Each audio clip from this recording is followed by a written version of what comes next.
உங்களுக்கு தெரிஞ்சிருக்கும்னு நினைக்கிறேன். அதில் டிஎம்இ தான் இதை கண்ட்ரோல் பண்ணுறாங்க.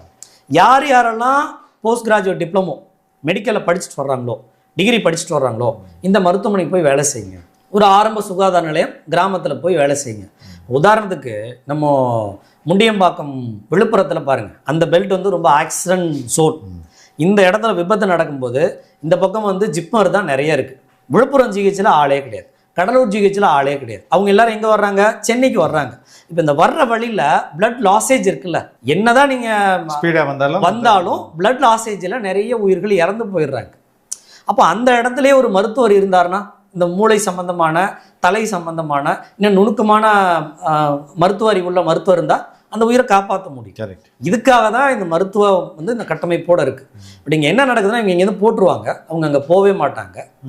ஆனால் இவங்க வெளியில் ப்ரைவேட் ஹாஸ்பிட்டலில் சர்வீஸ் பண்ணுறாங்க. போகாமல் இருக்கிறது எப்படி இருக்க முடியும்? அங்கே வந்து அவருக்கு அட்டண்டன்ஸ் இருக்கும், அவர் கேஸ் பார்த்துருக்கணும், என்ன சொல்கிறது, கேஸ் ஷீட்டில் சைன் பண்ணியிருக்கணும், அது மாதிரிலாம் இருக்கும் இல்லையா? இந்த நடைமுறை முழுசாக இங்கே ஃப்ளா இருக்குது. இது ஒரு நாள் 2 நாளில் நடக்கலை. 2012 இதே டிஎம்இ ஒரு அறிவிப்பு கொடுக்குறாங்க. இப்போலேருந்து ஒரு 14 வருஷத்துக்கு முன்னால் இது போல் பணியில் சேரக்கூடிய மருத்துவர்கள் நீங்கள் சேராமல் இருக்கிறீங்க, இல்லை ரொம்ப நாள் வராமல் இருக்கிறீங்க, அதுக்கு ஒரு டேர்ம் கொடுக்குறாங்க, அன்ஆத்தரைஸ்ட் ஆப்சன்ஸ். ஓகே, அப்ஸ்காண்ட்னு கூட சொல்லாமல் அன்ஆத்தரைஸ்ட் ஆப்சன்ஸ், அனுமதி இல்லாமல் நீங்கள் ரொம்ப நாள் லீவில் இருக்கிறீங்க. அப்படியாப்பட்ட மருத்துவர்கள் உங்கள் மருத்துவமனைக்கு அசைன் பண்ணியிருந்தா அந்த விவரங்களை எங்கள் டிஎம்இக்கு அனுப்புங்கன்னு அப்போ ஒரு இயக்குனர் அனுப்புகிறார். அந்த விவரங்கள் வந்திருந்து அவர் மீது நடவடிக்கை எடுத்திருந்தா இது குறைஞ்சிருக்கும். அது எடுக்கவே இல்லை. அதுக்கு பிறகு வேறு காலகட்டங்களில் வருது. இப்போ இவங்க என்ன பண்ணுவாங்க அப்படின்னா, டிஎம்இலேருந்து அசைன் பண்ணிடுறாங்க, அங்கே போயிடணும். இந்த ஃபைல் போகுது இல்லை, டிஎம்இலேருந்து அங்கே மாவட்டத்துக்கு போகும். அங்கே ஒரு ஜேடி இருப்பார், ஜாயிண்ட் ஹெல்த் ஜாயிண்ட் டைரக்டர் இருப்பார். அவர் தான் அந்த மருத்துவமனைக்கு ஃபார்வர்ட் பண்ணணும்.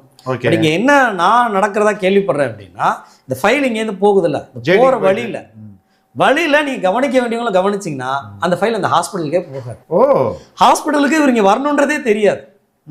ஹாஸ்பிட்டலை பொறுத்த வரைக்கும் இங்கே சாங்ஷன்டு போஸ்டிங் ஒன்று இருக்கு, நான் சாங்ஷன்டு ஒன்று இருக்கு.